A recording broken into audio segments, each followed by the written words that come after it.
పెద్దపల్లి రామగుండం మధ్య రాఘవాపూర్ దగ్గర గూడ్స్ రైలు బోల్తా పడింది. దీంతో పలు రైళ్లు రద్దయ్యాయి. ట్రాక్ పునరుద్ధరణ పనులు రేపటికల్లా పూర్తవుతాయని అధికారులు ప్రకటించారు. ఇటు ఘటనా స్థలాన్ని పరిశీలించారు ఎంపీ వంశీకృష్ణ. సికింద్రాబాద్లో ప్రయాణికులు ఆందోళన చేశారు. షెడ్యూల్ ప్రకారం రావాల్సిన రైళ్లు రద్దు కావడంతో ఇబ్బంది పడ్డారు. జమ్మూ తావి ఎక్స్ప్రెస్ ప్రయాణికులకు ప్రత్యామ్నాయ మార్గాలను ఏర్పాటు చేసింది దక్షిణ మధ్య రైల్వే.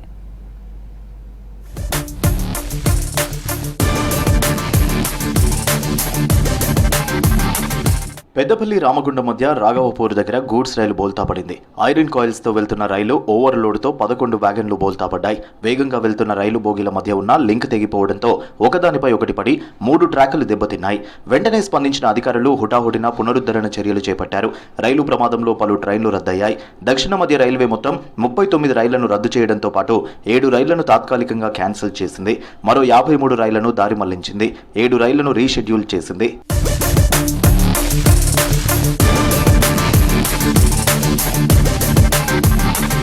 ట్రాక్ పునరుద్ధరణ పనులు కొనసాగుతున్నాయి. రైలు ఇంజిన్ వైపు ఉన్న 8 వ్యాగన్లతో సహా గూడ్స్ ను రామగుండం తరలించారు. భాగ్యనగర్ రైలు రాఘవపూర్కు చేరుకోగా దానిని వెనుకకు మళ్లించి పెద్దపల్లిలో ప్రయాణికులను దింపేశారు. వరంగల్ వైపు వెళ్లే మరికొన్ని సూపర్ ఫాస్ట్ ఎక్స్ప్రెస్ రైళ్లను రామగుండం, మంచిర్యాల రైల్వే స్టేషన్లో నిలిపేసినట్లు అధికారులు తెలిపారు. రైళ్ల రాకపోకలను పునరుద్ధరించేందుకు 24 గంటల సమయం పడుతుందని చెప్పారు. ప్రమాదానికి గల కారణాలపై రైల్వే ఇంటెలిజెన్స్ అధికారులు ఆరా తీస్తున్నారు.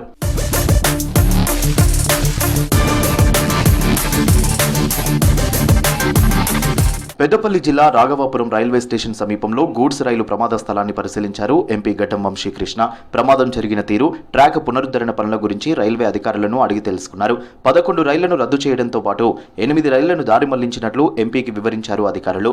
ప్రమాదంపై రైల్వే శాఖ మంత్రి పూర్తి బాధ్యత వహించి మరోసారి ఇలాంటి ఘటనలు జరగకుండా చూడాలన్నారు. ప్రమాదంపై పూర్తి స్థాయిలో విచారణ చేపట్టి బాధ్యులైన వారిపై చర్యలు తీసుకోవాలని ఆదేశించారు వంశీకృష్ణ. డిస్టెన్స్ ట్రైన్స్ ఏవైతే ఉన్నాయో అవి మాత్రం క్యాన్సిల్ చేసినారంట. లాంగ్ డిస్టెన్స్ ఏదైతే రైల్వేస్ ఉన్నాయో అవి డైవర్ట్ చేయడం జరిగింది. సో లాంగ్ డిస్టెన్స్ ప్యాసింజర్స్కి ఇబ్బంది పడకుండా డైవర్షన్ మాత్రమే చేసినారు.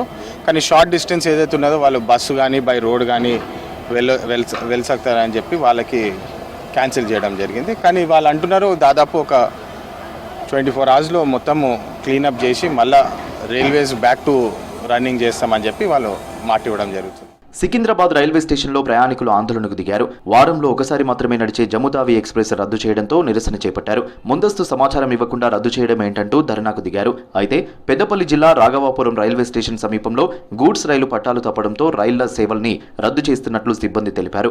అధికారులు చెప్పినా వినకుండా వి వాంట్ జస్టిస్ అంటూ పెద్ద ఎత్తున నినాదాలు చేశారు. लेकिन इन्होंने अचानक से कैंसिल कर दिया, रूट डाइवर्ट कर लिया. हमने इनसे बहुत रिक्वेस्ट करी, सारे अधिकारी लोग भी यहाँ से चले गए रेलवे के. हमने इनसे रिक्वेस्ट की कि सर हमको वो ट्रेन को वहाँ रोक दीजिए, हम अपने व्हीकल से भी वहाँ जाके वो पिक कर लेंगे ट्रेन को और हम चले जाएंगे. अभी तक कोई सॉल्यूशन नहीं निकला है. हम चाहते हैं कि ये जल्द से जल्द सॉल्यूशन निकल के सभी लोगों को सुविधा प्रोवाइड हो. జమ్మూ తావి ఎక్స్ప్రెస్ రైలు రద్దు కావడంతో 600 మంది ప్రయాణికులు ఇబ్బంది పడ్డారన్నారు రైల్వే సిపిఆర్ఓ శ్రీధర్. వీరి కోసం మరో ట్రైన్ నడుపుతామని హామీ ఇచ్చారు. జమ్మూ తావి ఎక్స్ప్రెస్ బాధితులందరికీ సికింద్రాబాద్లో వసతి ఏర్పాటు చేశామని చెప్పారు శ్రీధర్. హంసఫర్ ట్రైన్ తిరుపతి టు జమ్మూ తావి వెళ్లాల్సిన ట్రైను సికింద్రాబాద్ వచ్చి కాజీపేట మీదుగా బల్లార్షాప్ వైపుగా వెళ్లాల్సింది. ఈ ఇప్పుడున్న డీరైల్మెంట్ వల్ల అది ఆ రూట్లో వెళ్ళలేని పరిస్థితి వల్ల దాన్ని వాడి నుంచి షోలాపూర్ మీదుగా డైవర్ట్ చేయడం జరిగింది. అందులో దాదాపు సికింద్రాబాద్లో 600 మంది ప్రయాణికులుకి ఇబ్బంది అయింది. సికింద్రాబాద్ నుంచి బోర్డు కావాల్సిన వాళ్ళు. సో వాళ్ళకి ఇబ్బందిని దృష్టిలో పెట్టుకొని స్పెషల్గా ఇంకొక ట్రైన్ని మేము అరేంజ్ చేసి జమ్మూ తావికి సికింద్రాబాద్ నుంచి రన్ చేస్తాం. రేపు ఉదయం కల్లా మరమ్మతులు పూర్తవుతాయని అధికారులు తెలిపారు. రేపటి నుంచి షెడ్యూల్ ప్రకారం రైళ్ల రాకపోకలుంటాయని ప్రకటించారు.